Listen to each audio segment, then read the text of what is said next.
নমস্কাৰ আপোনালোক সকলোকে মই মোৰ ইউটিউব চেনেল এডুকেশ্যন এণ্ড এণ্টাৰটেইনমেণ্টলৈ স্বাগতম জনাইছোঁ। ইতিমধ্যে বিভিন্ন সামাজিক মাধ্যমত ভাইৰেল হোৱা এটা ভিডিঅ' সম্পৰ্কত আপোনালোকক কিছু তথ্য জনাবৰ কাৰণে এই ভিডিঅ'টো প্ৰস্তুত কৰা হৈছে। আপোনালোকেও ভিডিঅ'টো চাই এই বাতৰিটো সঁচা নে মিছা ইয়াক বিচাৰ কৰকচোন। আহক ভিডিঅ'টোৰ মাজলৈ যাওঁ।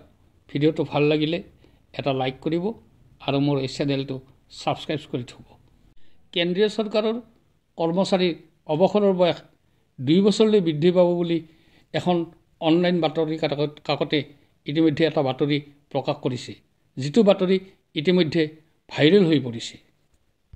চাওঁ আহক বাতৰিটোতো কি কোৱা হৈছে, তেওঁলোকে কি বাতৰি প্ৰকাশ কৰিছে আমি কিছু জানি লওঁ।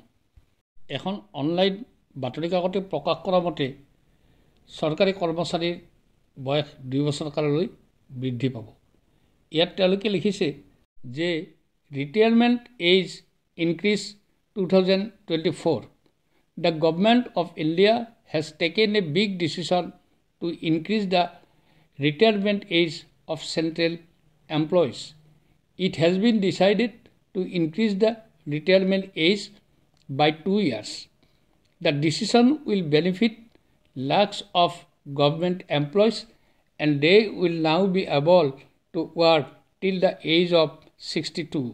This step has been taken in the interest of employees so that they can serve for a longer period and give the benefit of their experience to the country. This decision will not only benefit the employees but will also benefit the government.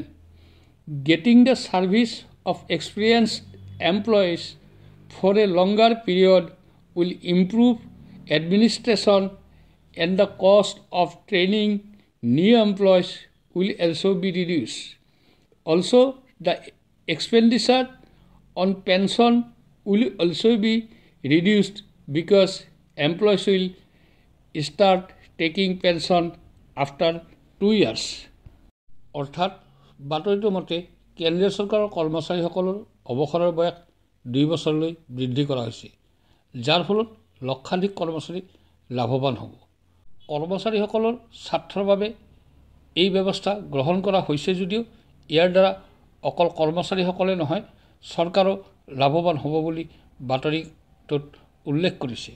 কাৰণ চৰকাৰে অভিজ্ঞ কৰ্মচাৰীৰ সেৱা 2 বছৰলৈ লাভ কৰাৰ লগতে পেঞ্চনৰ ক্ষেত্ৰত আৰ্থিক ৰেহাই পাব। এই অৱসৰৰ বয়স বৃদ্ধিৰ প্ৰস্তাৱটো কেন্দ্ৰীয় কেবিনেটত অনুমোদন হোৱা বুলি উল্লেখ কৰি কাকতখনত আকৌ লিখিছে যে এই সিদ্ধান্ত অহা 2025 চনৰ 1 এপ্ৰিল তাৰিখৰ পৰা কাৰ্যকৰী হ'ব।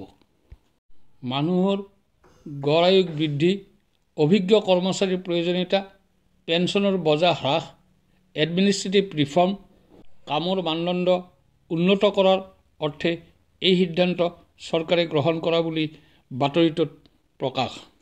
অকল কেন্দ্ৰীয় চৰকাৰৰ কৰ্মচাৰীসকলৰ বাবেহে এই সিদ্ধান্ত লোৱা হৈছে বুলি কৈ বাতৰিটোত পুনৰ উল্লেখ কৰিছে যে ইচ্ছা কৰিলে ৰাজ্য চৰকাৰেও এই সিদ্ধান্ত গ্ৰহণ কৰিব পাৰিব। চৰকাৰৰ এনে সিদ্ধান্তই কৰ্মচাৰীসকলৰ অতিৰিক্ত আয়, অধিক পেঞ্চন, কাম কৰাৰ সুবিধা আদিৰ ক্ষেত্ৰত সহায়ক হ'ব বুলি বাতৰিটোত উল্লেখ কৰিছে।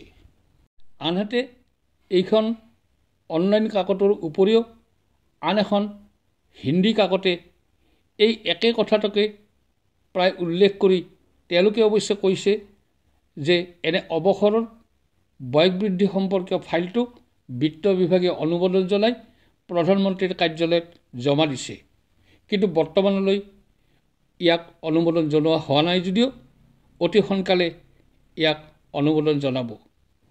বাতৰিটোত কিমান ভিত্তি আছে তাক সঠিকভাৱে জানিব পৰা হোৱা নাই যদিও বহু বাতৰি কাকতে এই বাতৰিটো বৰ্তমানলৈ প্ৰকাশ কৰা নাই। আমি মাত্ৰ আপোনালোকৰ জ্ঞাতাৰ্থে এই ভিডিঅ'টোত এই কথাখিনি দাঙি ধৰিলোঁ। আপোনালোকে নিশ্চয় বিচাৰ কৰি চাব। অৱশ্যে অৱসৰৰ বয়স বৃদ্ধিয়ে কৰ্মচাৰীসকলক নিশ্চিতভাৱে উল্লাসিত কৰি তুলিব। ধন্যবাদ।